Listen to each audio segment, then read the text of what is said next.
The government was defined, as soon as it was created, by survival.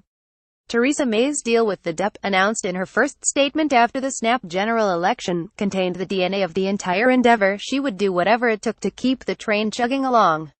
And there was a very good chance that it would be completely inflexible and unimaginative.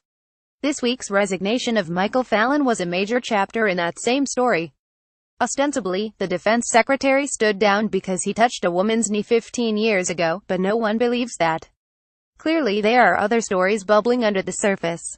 Fallon was the attack dog with a black tie collar. Had be the one sent out to say Ed Miliband stabbed his brother in the back, or to associate Sadiq Khan with extremism, while sounding posh and reserved enough to make it appear respectable.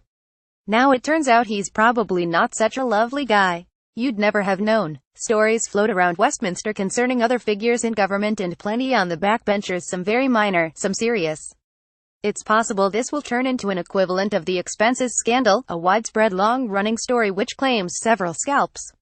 If so, May seems strategically ill-suited to dealing with it, as her promotion of Gavin Williamson to the defense role from the whip's office proved. This was an opportunity to do a reshuffle, refresh the front bench team, and try to get out ahead of the story. She could credibly present herself as the Prime Minister to drain the sexual harassment swamp. She's a woman. She has a good record of kicking the hell out of complacent, male-dominated institutions. You can see the dots from which a picture could be drawn. Instead, she was timid, uninspired, and did the absolute minimum necessary to, once again, keep the train chugging along. Opinion. Former News New UK Defence Secretary Gavin Williamson arrives at Ministry of Defence as he takes over from Sir Michael Fallon. https://coakslermepic.twitter.com Jill 9 UASIG. BBC News UK at BBC News November 2, 2017. But the decision didn't work on its own terms.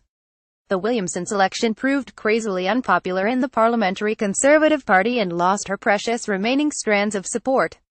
Not only that, but it promoted someone working in an office which is itself under scrutiny for possibly sitting on allegations in order to enforce discipline.